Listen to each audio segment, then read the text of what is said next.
Hey everybody, today we're talking about Iron Man Extremis.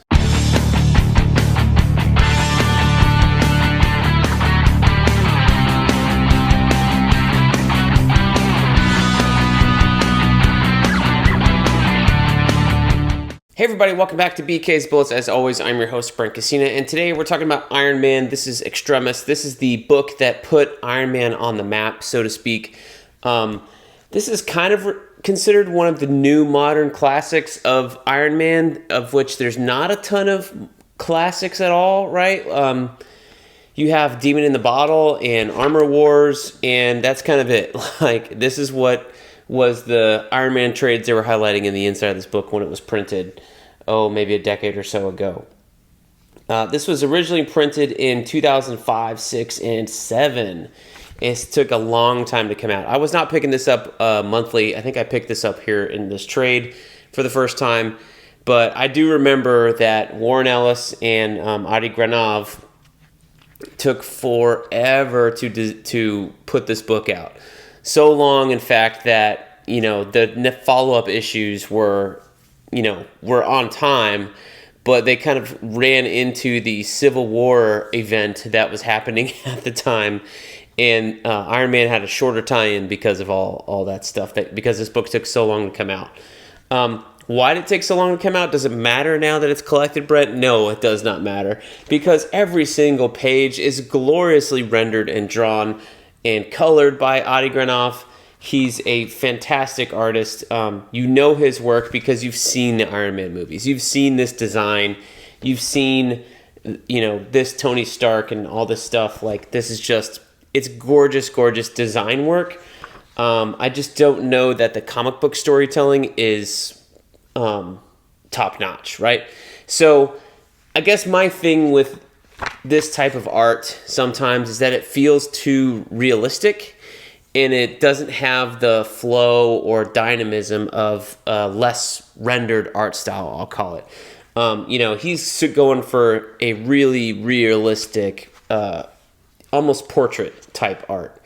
And when you get into these action scenes, it kind of falls flat a little bit because he's spending so much time on the sheen of the armor and things like that you lose a lot of things in the background. When you have a penciler and inker team and they're just going things, like, you'd have clouds in the background, you'd have a city in the background, and the backgrounds here with Adi Granov are all kind of flat. There's no speed lines or anything there to accentuate the storytelling or the action. You're just kind of left there to feel it out. And that's because he's doing a realistic approach, but, could other things be done? Certainly. Even this scene where Tony Stark's, like, in the hospital, the panels are so close, and, it's granted there's a lot of words on the page thanks to Warren Ellis, but even the backgrounds are still kind of, like, I don't know, very empty. This scene with a field, there's no trees or anything in these first two panels. They're just kind of empty. So it feels like you're reading more along the lines of, like, movie snapshots, even though the backgrounds aren't filled in, or movie storyboards and things like that. So it works on that level and makes that feel cinematic. It's just, as a comic book reader, I want more detail in my art to fill things in and paint me a picture of the world. It doesn't mean that I want every part of your art to be super detailed. And I think that's why you've seen Adi Granov do mainly covers since then. Like, he had this book come out, and then I think he did 2 issues with Jon Favreau of an Iron Man project with a golden dragon. I don't remember what it was called. And that never got finished. And that's never been, went back to or anything like that. It is a little weird to look at this art. Like, I don't know if this is pencils back in 2005, 6, and 7, or if this is all digital. It's hard to say, right?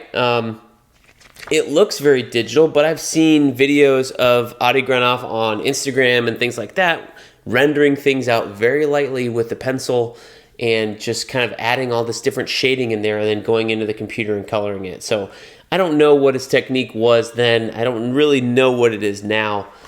Even if it's like airbrush or watercolors, like, there's a whole mystery of techniques he could use to get this super rendered effect. It's gorgeous. It's beautiful. I'm just not sure that it made this book super fun to read. It's beautiful. but is it fun to read? Like, that's two different things. So, and there are other times too where this beautiful style just falls flat. Like, they're just, all of the Adi Granov storytelling, at least at this time, was just kind of like,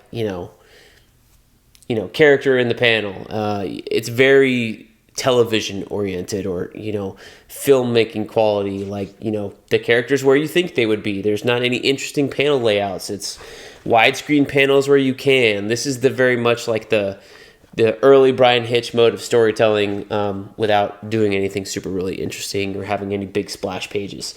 And that's something that is missing here. There's no splash pages. There might be a single one or two where it's a full page spread, but there's not a double page splash in this at all. So I think that it's not lacking there. It's just something to like comment on. And even the cliffhanger, some of the action scenes are so dialogue-less. Like, this is the cliffhanger, and a car over Iron Man, like, I'm certain he's going to be fine. It just felt like a little, didn't feel like a monthly cliffhanger. It felt like one, as in-scene break or something like that. And if this took 3 years to come out with 6 issues, boy, that must have been a weird reading experience to get a new issue every, 4 or 5 months or whatever the case was. I think it would be really interesting to go look on like Comic Book Database or whatever you use and see when the actual release dates for all these issues were, to track how many months in between. But yeah, so this is, art aside, this is an interesting story. And I think it's interesting because the way that Warren Ellis used this extremis virus to reinvent Iron Man. This story does a couple of things. It firmly puts Iron Man's origin back into the Gulf War, either in Gulf War 1 or 2, or Afghanistan. So it kind of brings his origin from the Vietnam era into the Gulf War era of the early 2000s, right? I think it's got to be Iraq, because he's like 30 and this is early 2005. So it's probably Gulf War 1 that it pulls his origin forward in time about 20 years, things like that. So that's the first thing it does. The second thing it does is introduce this extremis nanobot technology thing. And you don't really see it a lot in Iron Man anymore. Like, I feel like it's been forgotten about, but the movies definitely took it and ran with it, especially after Iron Man 3. They kind of adapted this storyline. They used some of the characters from it, but they didn't really, it's not a one-for-one adaptation. I like Iron Man 3 a whole lot, by the way. What they did with the Mandarin, I think, was interesting. And, Maya Hansen is definitely less of a villain in that movie than she is in this book, as it turns out. But yeah, the Aldrich Killian guy they made the villain of Iron Man 3, he's the guy who shoots himself in the first issue, first pages or something. Like, they like that name better than the villain who's actually running around beating up Iron Man. So it's kind of interesting. It's like, all right, well, we need a regular guy to beat up Iron Man. How can we make him more powerful without making him Whiplash or anything like that, and give him a new villain? But, unfortunately, this doesn't establish a new villain for Iron Man. It just gives Iron Man new powers, because Iron Man decides, he's got to level up and be on the same page as this guy, because he can't take him in his regular armor.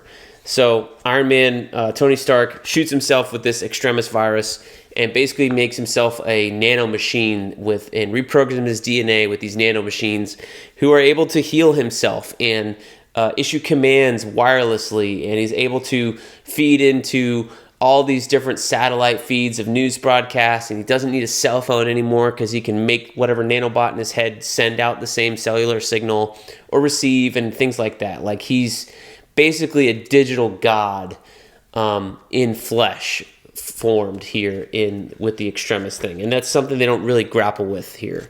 It's just something that happens towards the end. So that is the way that this is a modern classic for Iron Man. You have the extremis virus, which influences the movies going forward from Iron Man 3, and then also the comic books going forward definitely dealt a lot with this.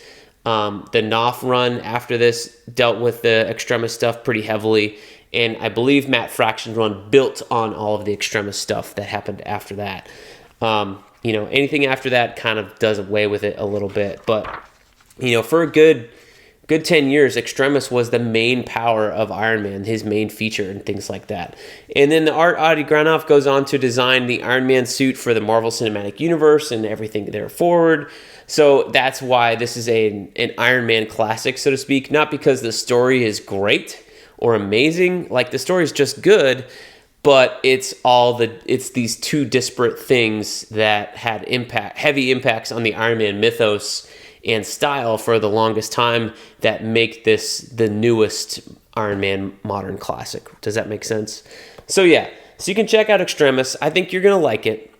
I think you're going to think the art is beautiful, but you may find the story a little lacking, and Extremis isn't really, the virus itself isn't explored that much inside this story. It's explored more later after issue 6 and Warren Ellis leaves the book. So there you have it.